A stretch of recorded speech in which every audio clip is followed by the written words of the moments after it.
todos. Então, hoje, nós íamos ter aqui um convidado, que a coordenação dos estudos ia trazer, mas ele teve um pequeno problema em casa, com um familiar, com o pai dele, e aí ele teve que ficar lá para cuidar do pai dele. E aí, como nós já tínhamos feito a divulgação da palestra, o tema da palestra, né, que eram Considerações Espíritas acerca do mal de Alzheimer, aí a gente optou por continuar no mesmo tema, né? Eu não conheço o palestrante revira, não sei qual palestra ele ia, de que forma ele ia falar, né? Mas a gente estuda um pouco aqui, outro pouco ali, né? Está ligado aí na série, principalmente na série do André Luiz, e a gente resolveu manter, né? Eu não sei que abordagem ele ia trazer, mas a gente resolveu manter o assunto, porque eu já havia assistido um estudo acerca desse tema. Aí só falei com o Fábio, falei, não, mantenhamos o tema e eu levo aquilo que eu consegui compreender, né? Esse estudo foi dado pela professora Anete Guimarães, ela que é conferencista espírita, ela é também psiquiatra, se eu não me engano. É uma pessoa que estuda bastante e gosta muito de trazer o lado científico, né, as publicações científicas, para dentro das confirmações e teses espíritas. Então ela gosta muito de pegar uma coisa que está no meio acadêmico e trazer à luz da doutrina espírita. Por quê? Porque aí se confirma, né? Então é muito importante que a gente não perca essa curiosidade, né? A curiosidade tirou a gente das maiores situações, curou várias doenças, né? Essa doença que está aí com a gente agora, logo a gente pode ter certeza que vai ter um remédio, vai ter uma vacina para ela, vai ter um meio de amenizar, né? Por enquanto a gente tem que ficar restrito, mas logo, com certeza, a nossa mente curiosa, né? A nossa mente inquiridora, né? Como o senhor colocou aqui, Kardec foi começar a inquirir os espíritos, né? Perguntar aos espíritos o porquê das coisas, e nós estamos aqui hoje numa casa espírita graças a essa curiosidade, graças a esse homem de ciência, né? Então hoje nós vamos falar um pouquinho sobre o mal de Alzheimer. Eu achei estranho o tema, por quê? Porque nós estamos enfrentando agora uma doença passageira, né? Se Deus quiser vai ser passageiro, mas o mal de Alzheimer está aí com a gente tem bastante tempo, né? Antigamente, o mal de Alzheimer era conhecido como demência. A gente falava que a pessoa ficava demente, ela perdia ali a sua razão, perdia ali o seu equilíbrio, se tornava ali esquecida de quem era, né? Esquecida dos seus familiares, né? Só para a gente conferir que tem alguém aqui na plateia que tem algum parente ou já vivenciou um caso de mal de Alzheimer? Tem mais alguém? Sim? Então olha só. Gente, a palestra hoje ela é biologia pura. Por quê? Porque como o próprio Kardec diz, onde é que está o Espiritismo? Ele está em tudo. Então, até dentro da biologia tem Espiritismo. Olha só que interessante. Então, o Alzheimer é uma doença neurodegenerativa progressiva. Então, ele começa ali atacando uma determinada região do nosso cérebro, que é responsável pelo nosso aprendizado, e não só pelo aprendizado, né, o que nós chamamos de cognição, como também da memória. Ah, você esquece das coisas? Não, você vai esquecendo o que você aprendeu. Você volta a ser um bebê. Lembra? Já viram um bebezinho? Bebezinho sabe falar? Não, né? Bebezinho sabe andar? Não, né? Bebezinho sabe somar, dividir, sabe beber água. Então, a pessoa que tem um mal de Alzheimer, quanto mais ele progride, mais áreas do cérebro ele vai atacando, pior essa área vai ficando e menos conhecimento, né, menos cognição a pessoa afetada pelo mal de Alzheimer tem. Então, o Alzheimer hoje é uma das doenças mais terríveis que nós enfrentamos. Por quê? Porque não é só uma degeneração de músculos. Você não perde o movimento das pernas, você não perde o movimento dos braços. Você começa a esquecer quem você é. E é pelo efeito contrário. Você não esquece quem você foi bebê. Não, você esquece quem você é agora. E aí você vai lembrar de você há 10 anos atrás, mas não vai lembrar de você agora. Logo depois você vai lembrar de você há 20 anos atrás, mas não vai lembrar de você agora. E aí nós temos casos dificílimos, né? Muitas vezes as famílias optam por pagar tratamentos em que eles não vão ter mais contato, né, com o doente, porque é um baque emocional muito grande também para quem convive com essas pessoas. Porque às vezes a esposa esquece quem é o marido, a mãe esquece o rosto dos filhos, né? Então toda a relação conjugal que essas pessoas tinham, ela é desfeita por conta dessa doença. E olha só, nós temos dentro do nosso cérebro uma área ali no nosso córtex cerebral que é o seguinte: nós temos células que trabalham ali nessa área do cérebro, que elas são especialistas. Elas não são células generalistas, elas não fazem qualquer tipo de serviço, elas fazem um serviço específico. O serviço delas é de ponta, e por ser de ponta, elas consomem muita energia. São os nossos neurônios, e os neurônios lá dessa área do córtex, que a gente denomina aí de hipocampo, eles são especialistas na função que foi dada a eles durante a nossa evolução. Então eles são aí ligados à nossa cognição e também à nossa memória. Por serem tão especiais, eles consomem muita energia. Como diria a vovó, nada no mundo trabalha o quê? Sem receber. Nada no mundo trabalha de graça. Nem relógio. Aquele ali consome energia. Então, no nosso organismo também. Nosso organismo não funciona sem energia. Como diria a vovó, saco vazio não para em pé. Não funciona. Então, 1/4 de todas as calorias que a gente come vai para essa região. Se você come 2.000 calorias no dia, 500 calorias sem fazer nada.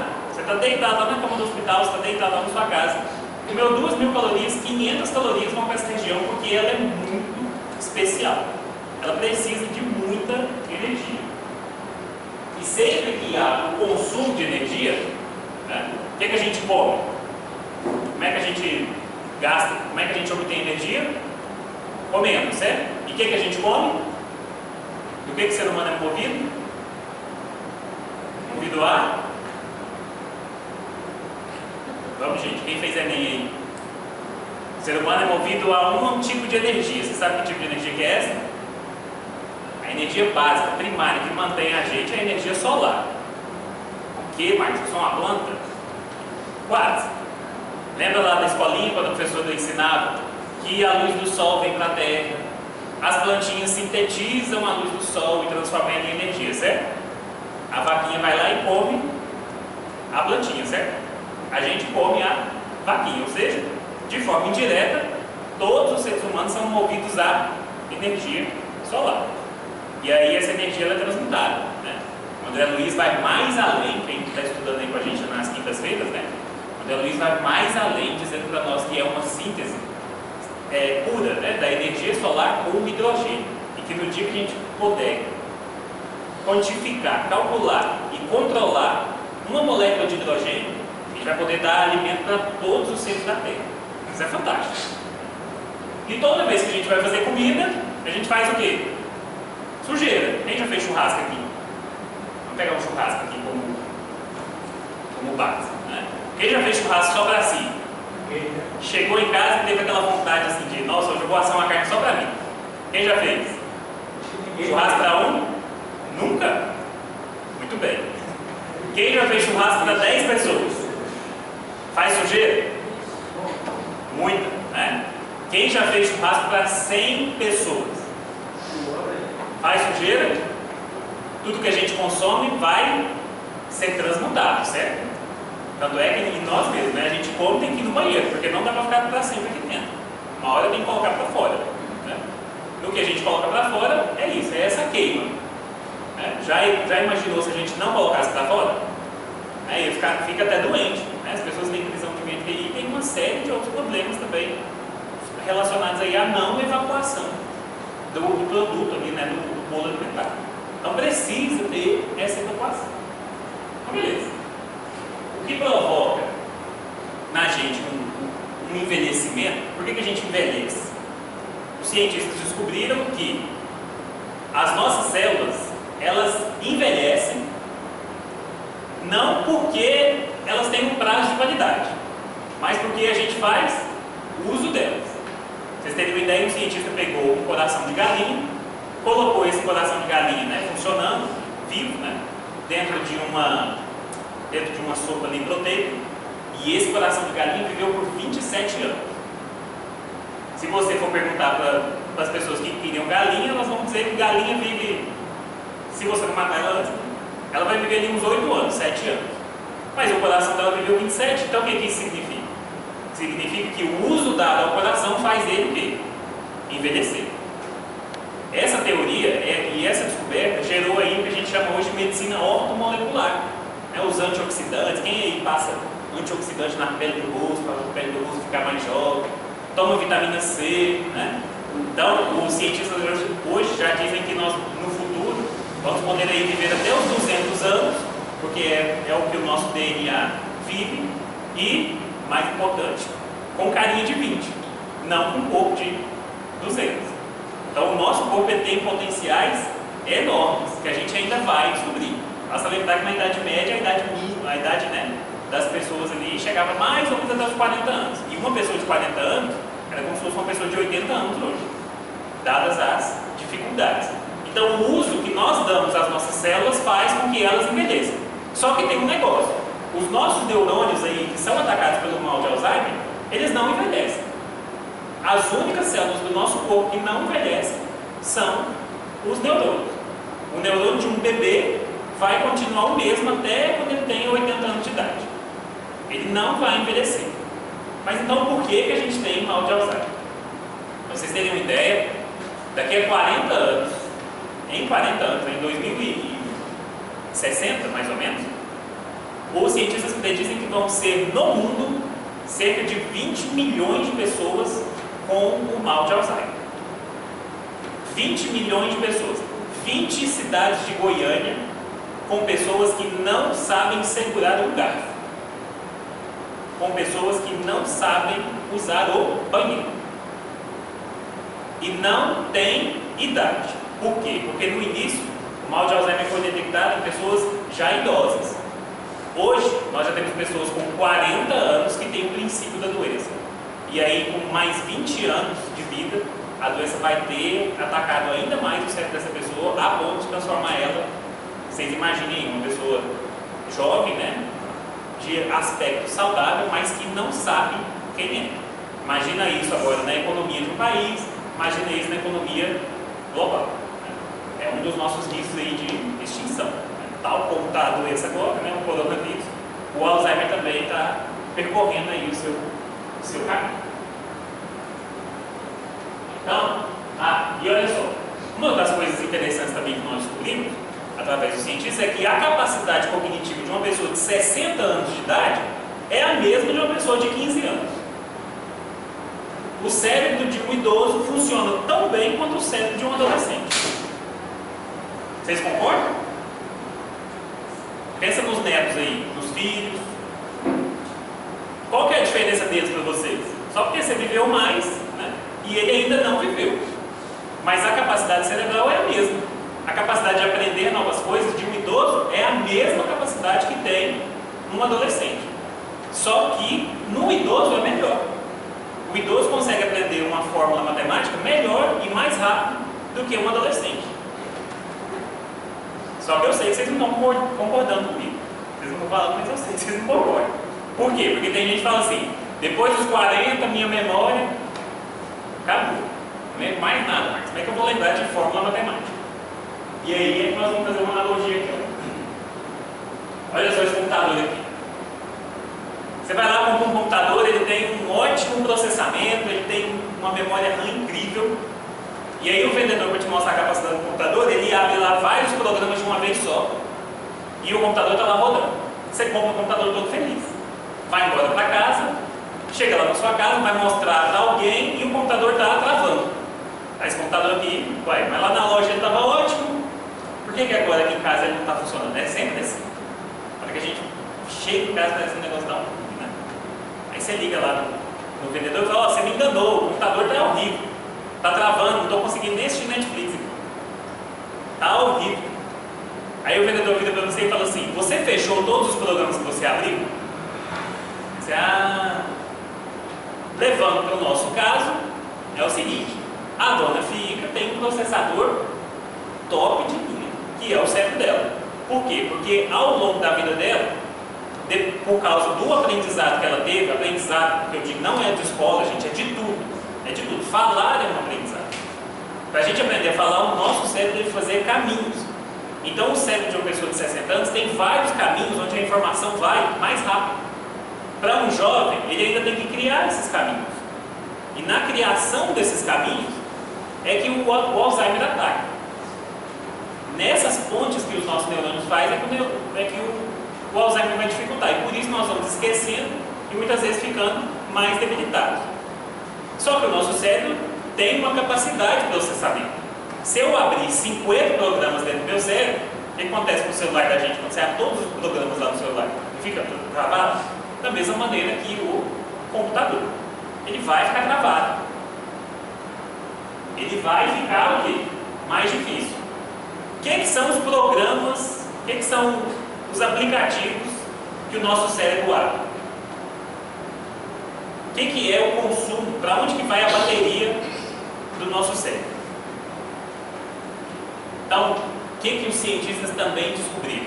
Que preocupação gasta muito da bateria do nosso cérebro. Então, o seu neto, o seu sobrinho de 15 anos de idade que senta lá na escola para aprender uma equação de segundo grau, o que um menino de 15 anos de idade tem na cabeça, gente? O que ele tem na cabeça? Minhoca, não tem nada. Qual é a preocupação do menino de 15 anos de idade? Tem pai e mãe dentro de casa? Nada, né? Papai e mamãe cuidam de tudo. Paga as contas, né? Paga as contas, ninguém não tem que pagar conta, não está preocupado com coronavírus, está preocupado com nada, está achando é bom, tá vendo? Não? É assim? É? Agora, o que uma pessoa de 60 anos de idade tem na cabeça? Preocupação. Você senta lá para aprender a matéria, aí fica assim: será que eu tirei a roupa do arame? Será que eu paguei minha conta? Será que eu vou ter dinheiro amanhã? Será que meu remédio está acabando? Nossa! E aí como é que fica? 50 programas abertos, você tentando fazer o uso de um, não é assim? Desse jeito. Preocupação com os filhos. Nossa, será que meu filho está bem? Nossa, será que aquele meu filho trabalhou custoso, será que ele vai sossegar agora? E assim vai. Opa. Então olha só, o que a gente descobriu. Vamos fazer a ligação aqui. Ó. Essa aqui é uma célula de neurônio. Vocês estão vendo esse rapazinho vermelhinho aqui? Ele chama astrócito. O astrócito, ele é brother do neurônio.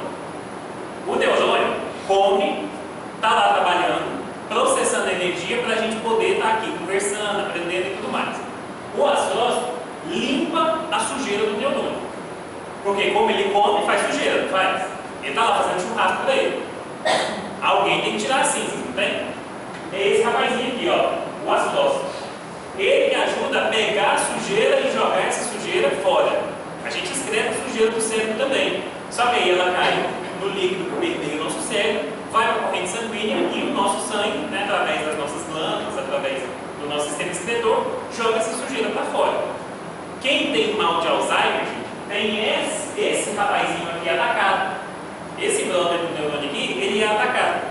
Por quê? Porque geralmente o que uma equipe de cientistas, inclusive brasileiros, descobriu foi que às vezes tem tanta coisa aqui dentro, tem tanto lixo produzido dentro do neurônio, que o astrócito não dá conta de jogar fora. E no que ele não dá conta de jogar fora, esse lixo fica acumulado, esse lixo mental fica acumulado. E aí ele não consegue expelir. É como se o lixo ficasse ali, travando a nossa cognição. E aí, todos os pacientes que têm mal de Alzheimer já foram aí diagnosticados com problemas nesse rapazinho aqui, ó, no astrócito. Sem sua capacidade plena, os astrócitos não fazem a limpeza do lixo mental, o que leva os neurônios a morrer. Isso tudo vocês podem procurar no Grupo, viu, gente? Não estou inventando na minha cabeça. Tá? Isso é tudo pesquisa, feita, coisa séria. Não é corrente do WhatsApp. Não é chá de limão que cura câncer. Não é nada disso. Isso é comprovado. Isso é cientificamente provado. Aí fica a questão. O que é lixo mental, Marcos? Por quê? O nosso cérebro, ao desenvolver uma atividade, ele produz lixo mental. Vamos pensar assim, ó. Quando você está na academia fazendo exercício, seu corpo sua, não sua? O que é o suor? O suor é uma tentativa do corpo de tentar esfriar para a temperatura não subir demais. Pessoas que têm problema de suor, às vezes a temperatura dela interna sobe muito e ela passa muito mal fazendo uma atividade bem simples. O neurônio do mesmo jeito, ele está ali fazendo a atividade que é a atividade dele e ele produz suor. Aquela célulazinha lá, o astrócito, tem que jogar esse suor fora. Ele não consegue. A atividade do neurônio é o pensamento. Então, quando eu produzo lixo mental e não dou conta de jogar esse lixo mental para fora, é que acontece a doença comigo. E aí, como o seu Álvaro diz, pré-ocupação é lixo mental. Mas o que é pré-ocupação? Será que eu estudar vai gerar lixo mental? Não, sabe por quê? Porque o cérebro foi feito para isso. O cérebro foi feito para aprender. O cérebro foi feito para entender as coisas, para combinar, para dar significado, para ser uma ferramenta de uso do nosso espírito aqui na matéria, para que nós possamos interagir com esse mundo. Quando eu estou dirigindo, eu não estou produzindo lixo mental. Por quê? Porque eu estou focado. Qualquer situação que dependa deles para que a gente sobreviva, não gera lixo mental. Porque quando eu estou dirigindo, se eu pisar no acelerador em vez de pisar no freio, o que acontece? Pode morrer, né? Se eu não olhar para a direita antes de atravessar a rua, o que acontece? Pode morrer. Se eu não girar o volante certo na hora certa, eu posso acabar morrendo. Então já viu tanto que dirigir, sem pegar trânsito, né? Já viu tanto que dirigir é desestressante? Já viram o tanto que o estresse do trânsito é muito pior do que os outros estresses? Por quê? Porque a gente está tão focado ali, está tão querendo se proteger, que quando alguém ameaça a gente, o nível de estresse bate lá em cima. Então essas atividades, cuidar de casa, trabalhar, isso aí não gera lixo mental. Agora, fazer aquilo que o nosso cérebro não foi programado para fazer, isso gera lixo mental. Mas gera muito lixo mental. Sabe o que gera lixo mental? Fofoca. Gera lixo mental. O que gera lixo mental também? Vaidade. Que gera lixo mental.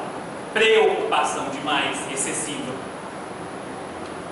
Então a pessoa está assim, nossa, meu casamento está ruim.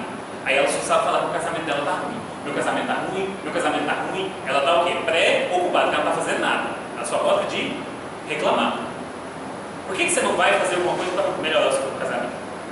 Ah, eu não gosto do meu emprego. Porque lá no meu emprego tem isso, aquilo, outro, eu queria sair lá daquele lugar. Por que você não sai lá daquele lugar? Porque você gosta de preocupar. Não, eu vou fazer um curso, que aí eu vou arrumar um outro emprego. Não vai ter lixo mental. Nossa, a minha vizinha, ela tem 4 filhos, cada um de cada marido. De um marido diferente. Vocês acreditam? Cada um de um marido diferente. Sabe como é que chama isso?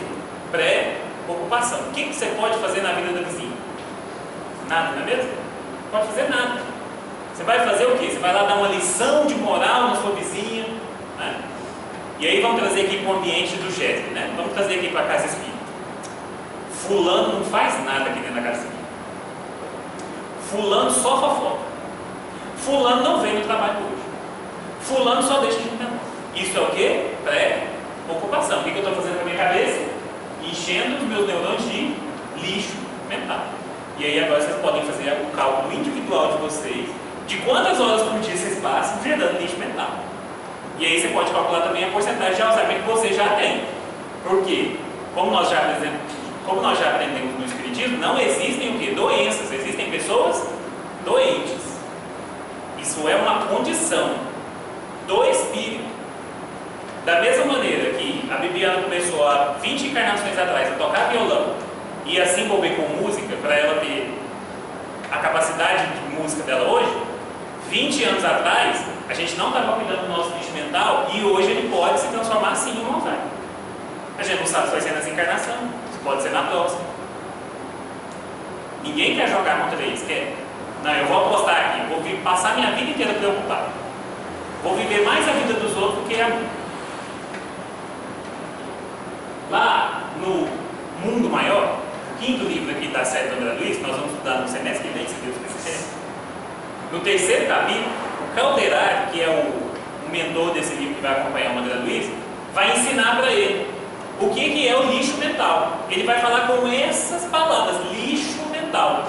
Hoje, os nossos cientistas, os mais modernos laboratórios do mundo, as pesquisas mais avançadas, denominam esses pensamentos que nós não precisamos ter, esse consumo excessivo de energia, como lixo mental.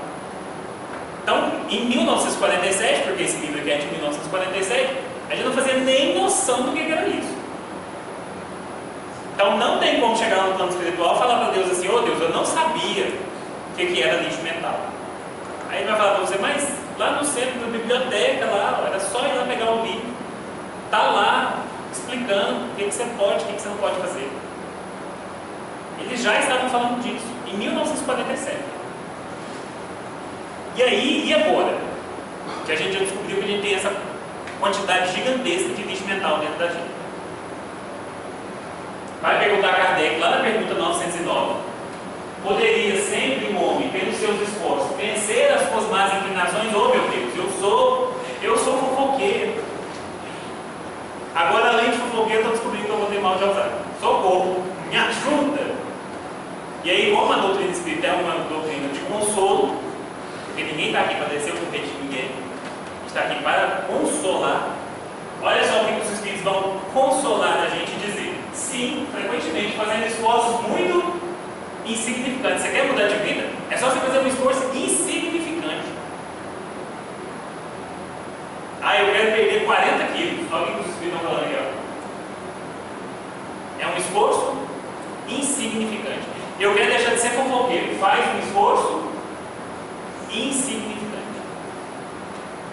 Eu não quero mais ter mal de Alzheimer. Eu quero limpar o meu cérebro. Como é que eu faço? O cérebro nosso é tão especial, mas tão especial, que nós não temos um só. Nós temos dois. Nós temos um cérebro do lado esquerdo e um cérebro do lado direito. Certo? Então, aqui do lado esquerdo, nós temos um cérebro que vai controlar áreas como a matemática, raciocínio lógico, a velocidade e tudo mais. E esse lado do cérebro cuida da fala. O lado direito aqui, ó, ele é o lado criativo nosso, é o nosso lado das artes. Engana-se quem pensa que a gente usa mais um lado do que o outro. A gente usa os dois, só que com parcimônia. Tem gente que desequilibra. Então esse lado aqui, ó, ele é o lado da música. E aí, o que os nossos cientistas também descobriram? Uma forma de nós fazermos uma limpeza. Por quê? Porque se nós fizermos um esforço de criar dentro dos nossos cérebros novos caminhos para a informação chegar, às vezes os nossos neurônios que já morreram, né, eles já não servem para mais nada, eles vão abrir um outro espaço para que a gente crie novas pontes para que o nosso conhecimento possa passar por elas. Se esse caminho aqui bloqueou por conta de lixo mental e essa célula que já morreu, eu vou dar a volta. É mais ou menos assim. E aí, os cientistas descobriram uma coisa muito interessante. Que quando a gente usa duas capacidades cognitivas tão diferentes, a gente força o nosso cérebro a fazer uma coisa nova. Ele vai se adaptar e vai criar novos caminhos para ele. Quem já viu esse livro aqui? Quem já leu esse livro? Levanta a mão para mim. Quem pelo menos já leu alguma poesia do Parque? Vocês sabiam que esse é o primeiro livro do Chico? Aí você vai conversar com os espíritas antigos, eles falam assim: não, porque o Parque já leu tudo, ele é para comprovar a existência da vida após a morte. Porque o Chico só recebeu o poeta que já tinha morrido. Assim? E aí ele recebeu tantos, olha, ó, gente maravilhosa. gente famosa pelos seus poemas, gente que trabalhou a língua de maneira assim, estupenda. Só que tem um negócio, uma curiosidade para todos nós aí que somos espíritas estudiosos. 80% da mediunidade do Chico foi usada para trazer poemas para a face da Terra. Levanta a mão para mim de novo, quem já leu Parnaso de Leitura? Uma poesia só, não precisa ter lido todas. Levanta a mão para mim quem já leu Nosso Lar. Opa! Por quê? Porque Nosso Lar tem valor, né? Poesia. Que valor tem poesia, gente? Que é isso? Bobagem. Quem já leu um livro de Alta de Souza? Levanta a mão para mim. O Antônio tem um lá na sala da campanha. Todo mundo já leu, né? Alta de Souza. O cara da maneira lê, né? Quem já leu Paulo Estevam? Levanta a mão para mim. Paulo Estevam, né? O livro do Trabalhador Espírita. Quem já leu Ave Cristo? Que livro maravilhoso. Que beleza daquelas almas. Então é assim, a gente vai ler as histórias e deixa a poesia de lado. Porque a poesia não é importante. E aí, os cientistas acabaram de elucidar para a gente essa questão. Por que nós traríamos à Terra um dos médicos mais ativos que já existiu no planeta para ficar mandando poesia através dele, se ninguém lê? Não era melhor ter feito Paulo Estevam 2, a história de Pedro, Paulo Estevam 3, a história de João? Não era melhor ter escrito mais 15 livros da série André Luiz? Muita gente aqui leu o Nosso Lar, mas quase ninguém leu o Parnaso. Isso eu só estou citando uma obra. Só uma. Porque as poesias do Chico, elas estão esparramadas. Quem já leu Manuel Flamengo de Miranda? Levanta a mão. Discografia do Divaldo. Trabalhador Espírita tem que ler Manuel Flamengo de Miranda, não é assim? E quem já leu Rabindranath Tagore, pelo Divaldo? Ó, uma pessoa. Só uma. Por quê? Porque Manuel Flamengo de Miranda tem valor, né? Poesia. Para que eu vou ficar lendo poesia? Pasmem só vocês que a espiritualidade, antevendo o lixo mental que a gente produz, já tinha enviado para nós, lá em 1929, né, 1930, um remédio para que a gente possa se curar do nosso próprio lixo mental. Por quê? Porque quando a gente força o cérebro a ficar aqui ó, nessa dualidade, você já viu poesia? Poesia é música ou é texto? É os dois? Ah, mas na escola a gente estudava poesia na aula de português, não é? Se está na aula de português é texto. Será? Ele estudar uma música. Ah, estudar música? Mas aí tem energia. Então vamos ver como é que é isso aqui. Vocês vão falar para mim se é música ou se é texto. Ah, não é texto. Ah, não é música. Então, de Alta de Souza, no Parnaso de Leitura, Mensagem Fraterna. Eu peguei essa de propósito porque, né, a gente musicalizou ela. Olha só o que a Alta de Souza vem dizer. Meu irmão, tuas preces mais singelas são ouvidas no espaço ilimitado. Mas sei que às vezes choras consternado ante ao silêncio da força que interpelas.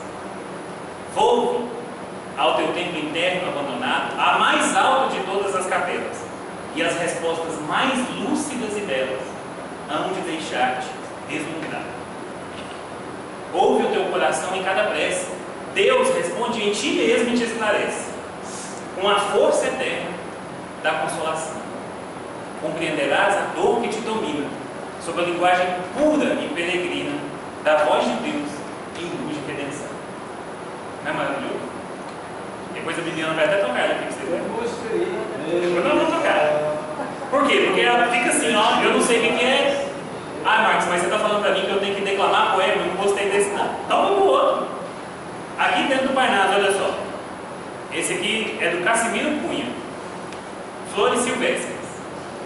Já viste, filho, a floresta varrida pelas tormentas? Partem-se troncos anosos, caem popas opulentas. 1000 árvores grandiosas esfacelam-se nos ares, tombam girantes da selva, venerandos, seculares. Mas as florzinhas silvestres são apenas baloiçadas, continuando graciosas a tapetar as estradas. Zune o vento, geme a selva, não sabe a pequena flor que perfumando o caminho compõe um hino de amor. Flores silvestres, imagem dos bons e dos pequeninos, que sobre o mundo derramam as graças dos dons divinos. Esse eu gostei, mas eu sou mais, gostei mais dessa poesia. Só que a diferença é que a gente tem que declamar. Porque se você só lê, aí você vai ver que é só texto. Mas se você fala, aí fica aquela coisa assim, nossa, parece que é uma música, né? Você chega e fala assim, atirei pau no gato, mas o gato não morreu. Aí logo cada vontade de cantar. Por quê? Com a poesia é assim, você não sabe se é texto, você não sabe se é música, o seu cérebro vai para onde, não sabe para onde vai. Não sabendo para onde ir, ele cria uma ponte. Ele vai criando novos caminhos e assim você vai se deslizando. Você vai se desvencilhando disso. Isso é a mesma coisa do passe magnético. Só que por que quando a gente for tomar um passe aqui, vai ter um orador? Porque o passe magnético, com a presença de uma oração, ele não vai só revitalizar seu corpo físico, mas também o seu perispírito e o seu espírito. Vai trazer você palavras de poder através da oração que vão mudar toda a sua psicosfera. Então é importante que a gente procure, porque poesia é uma arte. E tem muita gente que gosta de música sertaneja, tem gente que gosta de música clássica, tem gente que gosta de jazz, tem gente que gosta de funk, e aí você tem que procurar a sua. A gente leu Casimiro Cunha, a gente leu Alta de Souza. Eu não gosto. Eu gosto mais, Março, particularmente, gosto mais do Tagore. Então olha só como ele fala. Tudo era belo no dia em que ele me veio buscar. Amanhã sorria uma gargalhada de luz e um vento leve sussurrava entre folhas todas as inaudíveis sinfonias da natureza branda. Aves gárgulas cantavam no roseiral e o vento, acariciando o trigal dourado, lá longe arrancava uma poeira de ouro que ia fecundar outro ainda mais longe. Cascatas líquidas compunham arpejos de beleza multicolores e raios filtrados por um ar balsâmico pareciam dardos sublimes que se cravavam nas folhas verdejantes das violetas miúdas. As flores mais perfumadas se arrebentavam em guirlandas coloridas que o vento suave desfolhava. Apoiado na janela outonal de minha vida, só eu chorava. Os olhos pejados de lágrimas, como uvas cansadas de vinho, a alma embrulhada em dores como a terra sulcada de capim, o peito doído como um solo sulcado e uma tempestade rugindo no coração, como um trovão descendo as escadas do céu, empurrado por Deus. E ele chegou, leve como um aroma, bom como um favo de mel, não disse nada. Qualquer palavra arrebentaria a harmonia que cantava, muda no sussurrar de todas as vozes quietas. Olhou-me e duas restas de dor saíram dos seus olhos e em meus olhos se encravaram. Aquele rosto pálido como uma folha de feno amadurecida se apresentou tão triste como um céu que chora à noite ou como uma criança que sorri na lua. E eu o vi e me ergui e o segui. Minha outonal janela de dor se arrebentou num ocaso triste. E uma primavera de luz, rosada como um rosto de criança feliz, se entreabriu de esperanças no caminho de minha vida. Esse é o Tagore contando o encontro dele com Jesus. Do mesmo jeito, nós temos músicas maravilhosas, né, que vão falar com a gente várias coisas. Nós também temos poesias maravilhosas. E esse é o convite que a espiritualidade nos faz, a mandar para nós sistematicamente, há mais de 120 anos, sonetos vindos do plano espiritual. Quem tiver curiosidade, é só baixar hoje, dentro do celular, você pode colocar o seu. Nós temos vários livros. Basta chegar em casa, na hora de fazer a prece, deixa eu ler aqui uma coisa. Tá certo? E evitarmos, principalmente, preocupação. Porque, como diria um sábio, um pai de igreja muito sábio, que está presente lá no Evangelho segundo o Espiritismo, as pessoas não são o que parecem, não são como deveriam ser, não são como gostaríamos que fossem. As pessoas são exatamente como elas são. E se você não conseguir entender isso, você não vai ser feliz. E além de não ser feliz, você também não vai ser saudável. Muita luz para vocês, muita paz. Vamos fazer a nossa prece.